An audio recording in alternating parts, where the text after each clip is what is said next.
Hi, Koetting here.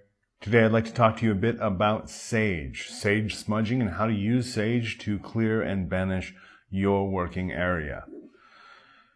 Now, this is coming from the Protection Magic Spellbook. This is now available at becomealiving.com/protectionmagic. In this spellbook, Serafina Angelus writes, "The practice of burning sage to spiritually cleanse the environment, objects, and inhabitants of a space is an ancient one, but remains very popular today.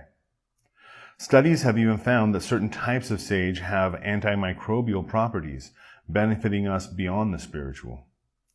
You can buy sage by itself or kits with a shell for placing the sage after use, and a feather to waft the sage smoke in the intended direction. The sage should be lit until it is clearly smoking, and you can go from room to room in your home or waft the smoke over specific objects or areas that you wish to cleanse. The smell can be quite strong, so keeping windows open will reduce the chance of this being overwhelming or triggering smoke alarms.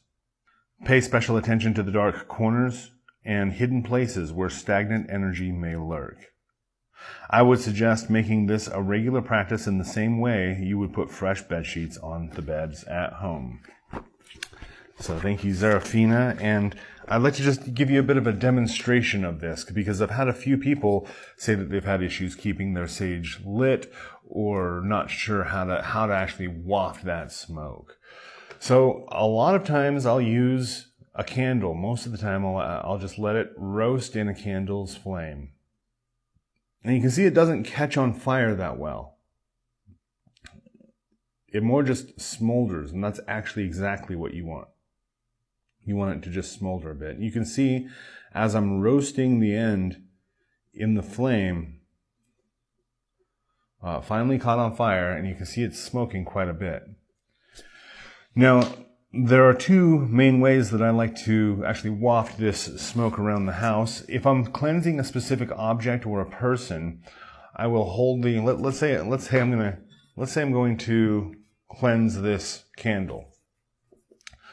I'm actually going to waft that smoke with this crow's feather that was given to me as a spiritual gift from the crows themselves. And so just gently waft it so you're pushing the smoke around that object.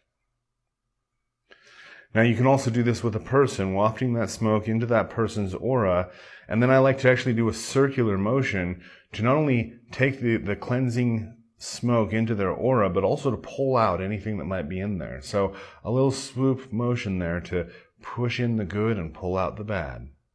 And so that's one way. And that's, again, I like to use the feather if I'm specifically targeting a person or an object or a very specific space. So this allows me to direct the smoke towards that space. But if I'm doing a cleansing of an entire room or an entire house or an area, I will simply, I don't know what we would call this, flick it back and forth. Just letting the motion of the sage itself be the force that drives that smoke forward. And you can see I'm kind of flinging it towards the end, and that's actually directing the smoke in the direction that I want it to go. I will also do a couple different shapes. One is the simple shape of a cross.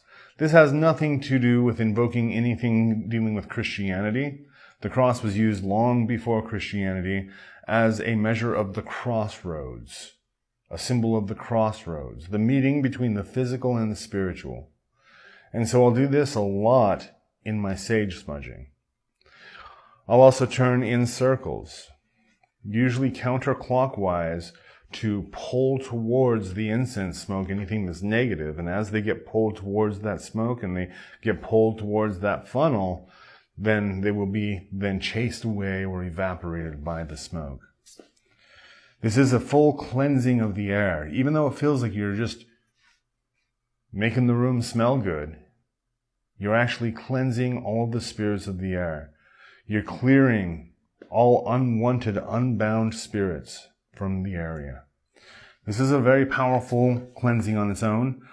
I do like to add into this a specific exorcism that I learned from the book The Necronomicon, Simon's edition. I've included this specific exorcism in my contribution to the Protection Magic Spellbook. Again, you can get this at becomealivinggod.com/protectionmagic. Inushu bam gigabsu, kisha giga garashag da sisi amaradaya, Danger ud kalama siniku, Danger ninab, guyu nexraniku, Gaya shu shagmukutu. Inushu bam gigabsu, kisha giga garashag da sisi amaradaya, Danger ud kalama siniku, Danger ninab, guyu nexraniku, Gaya shu shagmukutu.